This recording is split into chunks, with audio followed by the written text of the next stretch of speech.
dodging in and out. It's like you're eluding tacklers in there. Nah. But, how are you tonight? Great. Blessed to be here. Good. Well, thanks for coming in. So, Thanks for having me. sure. So, 2 games to go. A lot on the line with bowls. There's a lot of uncertainty swirling around the program with Dan. What are you guys focusing on, man, to really get these 2 wins? Because it's not going to be easy looking at the way those 2 teams are starting to play. I mean, our main focus is Missouri. That's our main focus. Ever since Monday came, that was our main focus. We just want to be 1-0 this week, and we just try to be 1-0 every week. So today is Monday, we 0-0, and come Saturday, hopefully we could become 1-0. Do you guys ever look at the big picture? I mean, do you ever kind of think about what's at stake? I mean, I'm just kind of wondering. This is the big picture, Missouri. I mean, we can't look past nobody. We have to play these guys, come out there and be focused and give great effort and execute and get the win. So, I mean, this is the big picture. I mean, this game is no different from Alabama game. You know what I'm saying? So every game is a big focus for us, a big picture if you want to say it like that. Okay, well, and I'm glad you brought up Alabama because that was going to be my last thing. Missouri is struggling against the run all season. And you guys ran the ball so well against Alabama, but have not really duplicated that effort many times since. Is that something you feel like you guys can do again in this next game and are going to lean on some? I mean, the weather might be, you know what I'm saying. Is that something you guys are kind of focusing on maybe doing more of here?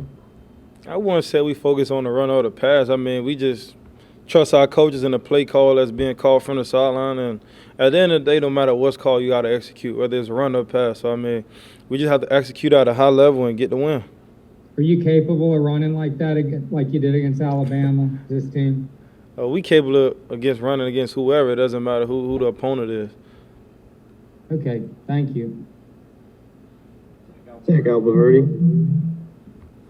And Naquan, how do you feel like this season has gone for you personally, and just your role this year and what you've been able to do so far?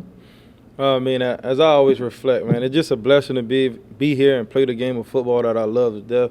So I mean, I'm just blessed to be here. That God continue to bless me with opportunities each and every day I wake up. I'm just thankful that I'm here. How do you feel like the running back rotation has gone this year with you, Malik, and Damian? I love it. I love it. I love those guys, and those guys is playing really good. Seeing the work those guys put in since I came here, those guys continue each week to get better and better. And then last, you've tweeted this a couple times this season, but could you just clarify what you mean when you tweet about life of the turtle and kind of the meaning behind that? So basically, it's a process. So turtle normally races a rabbit. So I mean, in the end, the turtle won. So in the end, I will be successful, and it's not just on the field. I mean, it's off the field also. So I want to win. And my family preach, we just want to win that life. So, I mean, and that's the end goal, winning that life, not just on the field, not just winning no natty or no championship. I mean, we got to win that life. And the end goal, get a degree, get a master's, set myself up for success, set my family and the generation that comes after me. So the life of the turtle is basically a process of ups and downs. And in the end, the turtle definitely came out on top. Where did you learn that mentality from? Just my family picking my brain, and we have this little group chat where we just pick each other's brains and learn from one another. And when you really think you do know your family, you actually don't. After you sit down and have dinner together and a couple lunch and just talk, you learn a lot about your loved ones and their history. So someone just mentioned the turtle analogy and you liked it. Yeah. I took it. I took it and ran with it because as I reflected, it defines my life and what I've been through. And it was all a process. So, I mean, I'm continue to elevate. Awesome. Appreciate it, man. Thank you. Mark Long. Yeah, hi. Since you're a deep thinker, I'm going to ask you this one. A year ago this week, you guys were number 6 in the college football playoffs. You looked like you were going to, be right in there in the mix, maybe even in the Final Four. What's happened? If somebody asked you what's happened to Florida, what would you say to them in the last 11 months in terms of, what's just happened to this proud program? I mean, it's the SEC. What you expect? I mean, each week guys gonna come out and give you their best. So I mean, you're gonna have to come out with your best, and then at the end, it's gonna be a winner.